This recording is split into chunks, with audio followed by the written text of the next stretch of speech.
Eshi isa jalqabaa maqaa gooftaa maqaa Yesuus Kiristoosiin nagaan koo nagaan afuuraa biyya alaaf biyya keessaarra kan jirtan hundaaf haa ta'uun jedha. Itti aansuudhaan guyyaa irraa kanan qabadhee dhiyaadhee hafuurri qulqulluun dhaloota si'anaatiif hin barbaachisa jedhee kan inni natti kenne sagalee Waaqayyoo mata duree akkas jedhuu fi keeyyata macaafa qulqulluu uumama boqonnaa 6 lakkoofsa 9 irraatii kaasnee mata duree akkas jedhu irratti sagalee Waaqayyoo yeroo muraasaa wajjin hin dhageenya.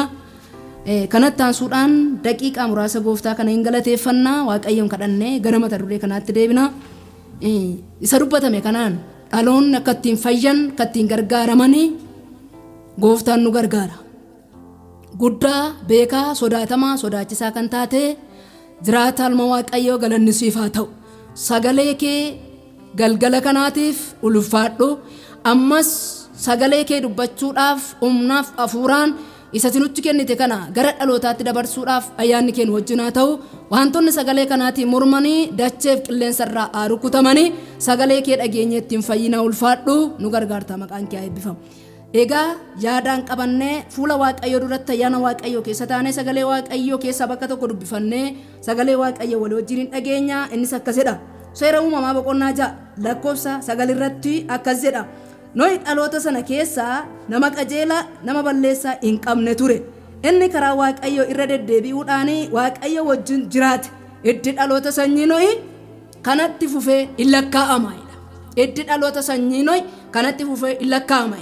Egaa obboloota koo biyya alaatiif biyya keessaarra kan jirtan hundaaf bara kana hin barbaachisa jedhee hafuurri qulqulluun sagalee kana sagalee humna wangeelaa kana kan natti kenne mata duree akkas jedhu irratti sagalee Waaqayyoo walii wajjin hin dubbanna. Mata dureen isaa idda nama gooftaa dhaga'ee jiraatu kan jedhu irratti egaa akkuma mata dureen kun armaa olitti ibsametti idda nama gooftaa dhaga'ee jiraatu kanaaf maaltu ta'a yookaanis immoo iddi nama gooftaa dhaga'ee jiraatu immoo maalidha kan jedhu akka fakkeenyaatti macaafa qulqulluu kana keessaati Nohiin seenaa Nohi nama Waaqayyoon dhaga'ee jiraatu. Waaqayyoon dhaga'anii jiraachuudhaan iddi dhalootaa akka lakkaa'u sanyiin bade sanyiitti akka deebi'u iddi bade iddatti akka deebi'u jireenyi bade jireenyatti akka deebi'u seenaa Nohi kana wal wajjin argan. Haa ta'uyyuudha malee sagalee Waaqayyoo kana keessatti iddi dhaloota sanyii Nohi itti fufee lakkaa'ame kan jedhamuu fi maaltu itti fufsiise nama lakkoofsisiisa. Tajaajiltoonni raajoon abbootiin mul'ataa wangeelaawwan hunduu faarfattoon qaama waajjira fayyaa Yesuus keessaa kan hojjetan hundaaf sagaleen kun hin barbaachisa kan jedhamu akkamittiin itti fufamee lakkaa'amuu danda'ama isa jedhuu fi akkasumattiin jireenya dhokatanii jiraachuu yookaanis immoo jireenya da'atanii jiraachuu miliqanii jiraachuu duwwaa miti. Iddi nama gooftaa dhaga'ee jiraatu maal ta'a kan jedhuuf qabxii 5 wal wajjin in ilaallanna. Iddi namoota gooftaa dhaga'ee jiraatu maal ta'a isa jedhuu fi inni tokkeeffaan itti fufee lakkaa'ama jedha. Kanaaf Nohi kun idda warra kaan keessaati iddi isaa qomoonsaa zariinsaa lammummaansaa adda ta'ee kan hin argame sababii gooftaa dhaga'ee jiraateefidha. Sababii gooftaa dhaga'anii jiraatanii fi iddi ofitti fufee lakkaa'ama. Sababa kanaatiif akkuma itti sagaleen sun dubbatutti jaala lakkoofsa 9 irratti akka isumamma kana dubbifanne Nohi dhaloota sana keessaa nama qajeelaadha. Bishaan badisaatiin nan dhufa jedhee sagaleen dubbatameera. Gooftaan Yesuus Kiristoos nan dhufa jedhee sagalee dubbateera. Arra nutis obboloota koo baay'een keenya sagalee dhageenye biyya deemnu keessatti biyya geenyu qabna jenne mana utuu lafarraatiin qabaatiin mul'ata lafarraa kan hin qabne akkasumaan jireenya yeroodhaa fi kan jiraataa jirru darabaa ishee jirru kanarra abbaan keenya hin dhufa jenne abdiidhaan eeggataa jirra. Isa dhufu sanaaf immoo ammam keenyatu of qopheesseera kan jedhu ammam keenyatu eeggateera kan jedhu attamittiin hidda keenya gooftaarra jabeeffanneerra kan jedhuuf hafuurri qulqulluun galgala kana nutti dubbachuu danda'a. In dubbatas immoo iddi dhaloota sanyii Nohi kan inni itti fufee lakkaa'ame sababii maal godheef yoo jedhame dhaloota dhaga'an keessaa biyya dhaga'e keessaa lammii dhaga'e keessaa qomoo dhaga'e keessaati Nohis nama tokkodha. Nohi nama tokko ta'ee utuu jiru garuu nan dhufa isa jedhe sanaaf of qopheesse. Nan dhufa dhufeenis hin fudha isa jedhu sanaaf of qopheessa. Abdiin keenya jiraataadha. sababii kanaatiif nan dhufa jedheera waan ta'eef abbaan koo dhufeensi fudhanaan jedheera waan ta'eef sagaleen itti dubbateera waan ta'eef ani waa dhaga'een adeema waan ta'eef kanaaf waan biyya hojjetutti hin makamu waan hiriyoonni koo hojjetanitti hin makamu jedhee hundumaarraa of lagee jiraata afee jiraata eenyutu sagalee isa dubbatame sanaaf jiraachuudhaaf afee jiraateera bararraa afee jiraata faashinii bararraa afee jiraata warri kaan biqiltuu dhaabu mana ijaaru hin fuudhu hin heerumu waan borbaduu wal morkatu hin morkanne hin dhaga'e malee waan eegamuuf qaba waan ittiin eegamaa jiruuf qaba ati dhaloonni gooftaadhaaf hojjechuudhaaf baatee jirtu waan eegaa jirtu qabda waan si eeggataa jirutu jira sababii kanaatiif akka haftee jiraattuuf hidda kee gooftaarra jabeeffadhu kanaaf inni lammeeffaan akkas jedha inni lammeeffaan eddi nama gooftaa dhaga'ee jiraatu dubbii gadi fagoo yookaanis immoo mul'ata laga ceesisu dhaga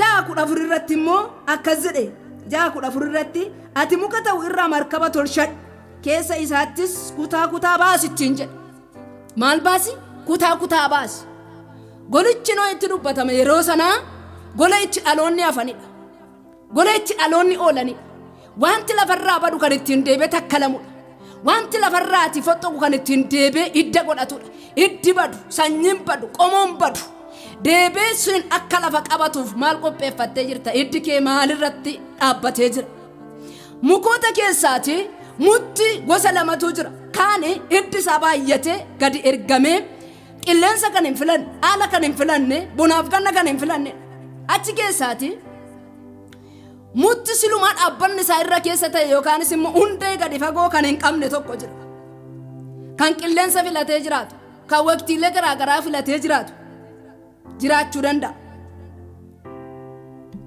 baratti dabarfamee kan hin kennamne haalotatti dabarfamee kan hin kennamne sababii kanaatiif noi baratti dabarsee of kennuu dadhabe haalota garaagaraatti dabarsee of hin kennin hin fakkaanne waan biyya hojjetu fakkaatee hin jiraan kanaaf tarkaanfii keenya deemsa keenya Kiristoos irra keeyyanna jennaan bara fakkaattee faashinii baraadhaan liqinfamtee haalota garaagaraatti liqinfamtee dabartatuun taane wanta liqinfamuutiif afaan banee si eeggatu sana liqimsitee yookaanis immoo irra dabartee darbuu si gaafata inni kun deemsa kiristaanummaa dhugaa jedhama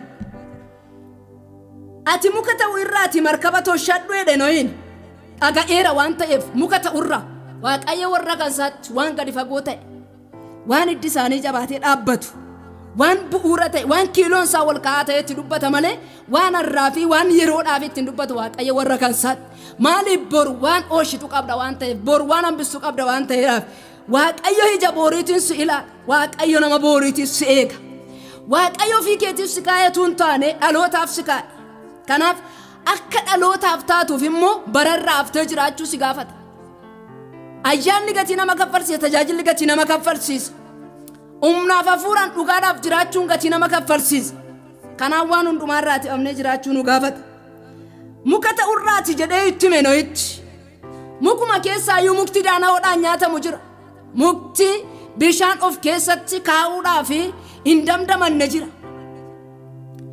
arra deemsa kiristaanummaa keenyaatti yoo jireenya keenyatti yoo deebifnee ilaalle seenaa nooyi kana mukarraa tolfadhu jedhe isaan bara dhumaa yookaanis immoo bara bishaan badisaatti dhaqu arra nuun immoo gooftaan keenya Yesuus Kiristoos ibiddaan mul'ata ibidda sana jalaa ooluudhaaf guyyaa gala keenyaa sanaaf of qopheessuudhaaf waan ta'urraa sagalee waaqayyoo isa dhageenyu kan karaa dhugaa karaa jireenya weennoorraa machiirraa halbaadhummaarraa alalummaarraa hundumaarraati of hambifne gooftaadhaaf taane hundumaarraa of hambifne afnee jiraachuu qaba gooftaa wajjin deemuudhaaf gatii nama kaffalsiisa buloota koo adaraan dhugaan namarra jiru gatii nama kaffalsiisa sababii kanaatiif afnee jiraachuu qaba inni sadeeffaan waaqayyumatu wajjin kakuu gala'e waaqayyumatu ofii masaa wajjin kakuu gala idda nama isa dhaga'eetiif wajjumaan kakuu gala akkas jedha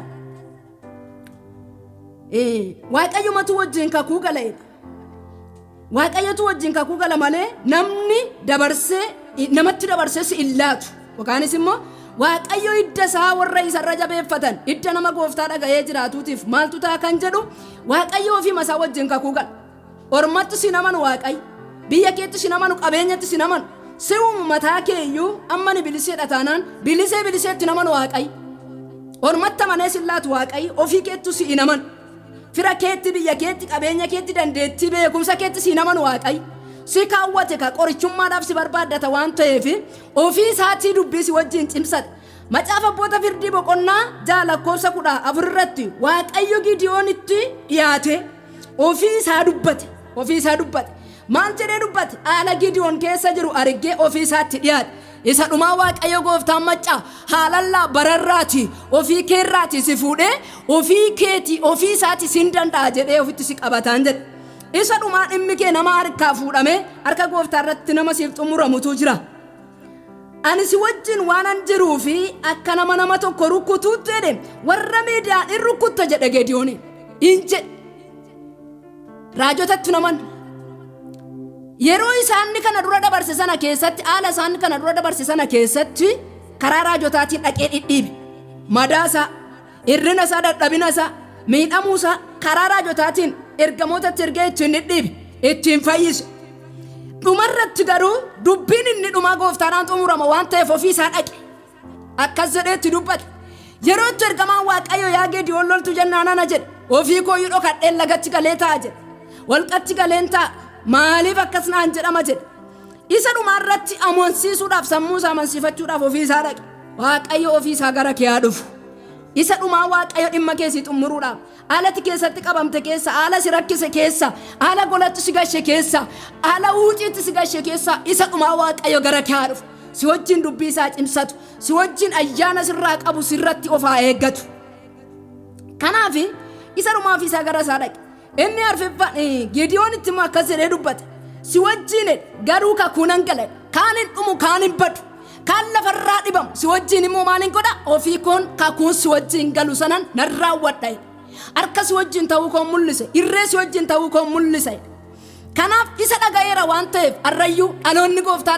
dhageessanii jiraattan dhaloonni gooftaadhaaf of kennitan dhaloonni gooftaadhaaf amanamtanii jiraattan eenyuttu amanee sillaatu Waaqayyo ofii isaa icciitii si wajjin cimsata malee kaayyoo sirraa qabu ofii isaa sitti dubbata Waaqayyo raajotatti si naman abbootii mul'ataatti si naman waldaa kiristaanaatti si naman hiriyyaa keetti si naman fira kee lammii keetti si naman qabeenya ofii keetti beekumsa keetti si naman Waaqayyo ofii isaa dubbii si wajjin cimsata dhaloota Waaqayyo ofii isaa dubbii duukaa cimsatutu jira as keessa inni arfeffaan akkasidha afee hambisa darbee dabarsa oolee oolsha ce'ee ceesisa iddi nama gooftaa dhaga'ee jiraatu afee hambisa darbee dabarsa oolee oolsha ce'ee ceesisa maalin jedhe inafa ofiisa bara afuudide lammii afuudide hejja afuudide alalummaa afuudide dhiigni dhangala'u afuudide lubbuun baduu afuudide jeequmsi afuudide hundumaa inafa ofiisa keessaa ol nooyi dhaloota sana keessaa sababii gooftaa dhaga'ee jiraateetiif waan hundumaarraati akka inni oolu dhaga'uunsaa sun immoo bu'aa jireenyaa akka inni isaa ta'u gooftaa dhaga'uunsaa sun idda badan keessaa afee akka inni jiraatuuf isa taasise.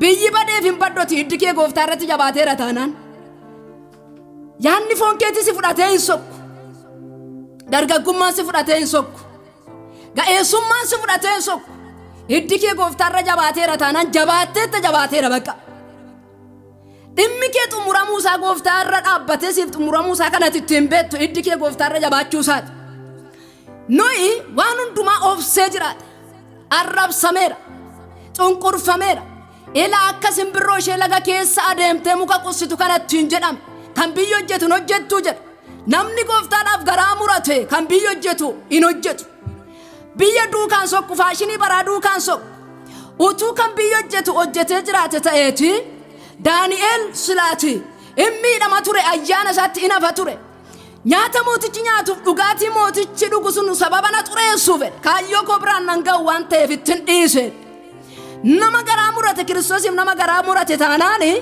waan hundumaatu si jiraachisa karaa ittiin karaadha jettee yaanne sanaan karaa ta'ee si dabarsa karaa ittiin nan oolan jettee yaanne sanaan balballi sitti banamee naan ittiin oolta dhaga'i gooftaa bara keenya kana keessatti dhaloota gooftaa dhaga'utu dhibe dhaloota idda isaa gooftaa irra jabeeffatutu dhibe walakkaan yaada foon isaa duukaa bu'eera walakkaan faashinii baraa duukaa bu'eera walakkaan siyaasa garaa duukaa bu'eera sababii kanaatiif gooftaan eessatti na biraa hafe kan jedhu tajaajila daangaa qabu daariin tajaajila keenya, daariin ayyaana keenya, daariin raajummaa waldoota kiristaanaa keessattis ta'e akka namoota dhuunfaattis guuteera. Sababii kanaatiif iddi keenya gooftaarra jabaatee dhaabbateera taanaan haalli kamiyyuu gooftaa biraan nu deebisuu hin danda'u. Utuu deebisa ta'e yeroo isaan elaa ilma muka sooftuu sana jedhanii yookaanis immoo qussituudhaati biqiltuun dhabdu barri biqiltuu dhaaba. Firoonni kee hiriyoonni kee si biraati fuudhaaf heerumaan ol morkatu. Wanta darbutti wal morkatu isaan hin morkan in ilaale malee. Haftee jiraachuu yoo barbaadde namni hafee jiraatu hundumaa obsee hundumaa dabarsee jiraachuu danda'a. Kanaaf obboloota koo dhaamsa tokkoon isinii qaba. Bara barri waa biraa keessaa wanta tokko keessaati hafuura dhabe kana keessaati Waaqayyo gooftaan maccaa akkati haftee hambiftuuf si barbaada. Akkati darbitee dabarsituuf si barbaada. Akkati waan biyyirraa ooluu dadhabe waan biyyirraati of dabarsuu dadhabe kana bira dabarte dhaloota baay'ee daa'imman baay'eetu si dudduuba jira. Seenaas si gaafata. Isatti fuutee kaate seenaas si gaafata. Kanaaf si barbaade Waaqayyo 6:19 irratti si wajjin afanii akka jiraatanii fedhe lama lamaani markabichatti galchee afanii duukaa jiraachuu qabu gaa. Maaliif yeroo dheeraadhaaf itti dadhabeera waan ta'eef yeroo dheeraadhaaf dafqeera waan ta'eef afanii jiraachuu qabu. Isa duukaa afanii jiraachuu qabu. Hiddisaa gooftaarra jabaateera waan ta'eef nama hiddisaa gooftaarra jabeeffatee dhaabbateef dhalootatu afa duukaa ofii isaa inafa inambisa.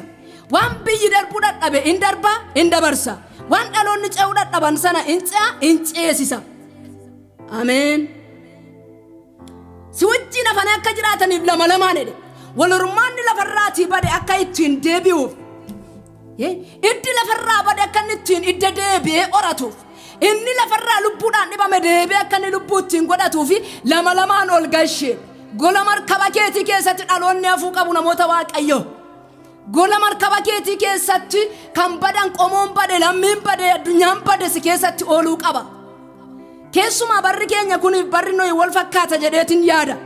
Maaliif jechuun bara Nohifaa keessatti wanti hundumtuu milikiitonni taasifaman suni guyyaa bishaan badisaatti dhufu sanaaf wanti hundumtuu raawwateera. Bara keenya kana keessattis mul'achuu gooftaa Yesuus kan ta'u wanti macaafni qulqulluun nuuf kaa'e hundumtuu raawwateera. Waaqayyo guddaadha. Hundumtuu raawwateera. Sabni sabarratti hin ka'a mootummaa irratti hin ka'a. Inni dhangala'uun addunyaa irratti hin baay'ata jedhameera. Inni kun ta'aa jira. Sababii kanaatiif lubbuu bade kanarraa dhaloota oolchuudhaaf meeqan keenyatu markabni keenya qophaa'ee taa'ee gooftaa eeggateera. Meerree eessatti oolchitaati markaba kee keessatti eenyutu oola? Markaba kee keessatti gola markaba keetii keessatti maaltu qophaa'eera? Inni shaneffaatiif inni dhuma bidiruun isaa ol baatamaa deema malee ol ka'aa deema malee gadi liqinfamu. Torba boqonnaa torba lakkoofsa 17 irratti markabni isaa bishaaniin baatame. Markabi Nohi inni dhuma markabi Nohi bishaaniin baatame malee hin liqinfamu.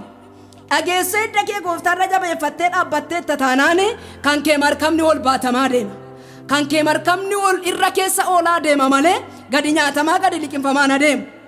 Kanaaf obboloota koo keessaaf alarra kan jirtan hundumti keessan sagalee kana biraan ni dhaggeeffattanii akkasiin gooftaa irratti hundee keessan jabeeffattaniif nan barbaada. Kanaaf harka keessan isa mirgaa wal kaafadhaa. Daqiiqaa tokko Waaqayyoon hin kadhanna. Maqaa Abbaa kan Ilmaa kan Hafuura Qulqulluutiin sagaleen kee kun dhaloota kana biraan haa ga'u. Akkuma dubbattetti iddi nama gooftaa dhaga'ee jiraatu hafee akka hambisu darbanii akka dabarsanii oolanii akka oolchaniif sammuun isaanii jireenyi isaanii si keessatti haa eegamu. Wantoonni sagalee kanaan morma yoo jiraatan maqaa keetiin haa rukutaman. Maqaa Yesuusiin ameen. Gooftaan isin haa eebbisuu. Barri jireenya keessanii gooftaadhaan haa eebbifamu. Ulfaadhaa.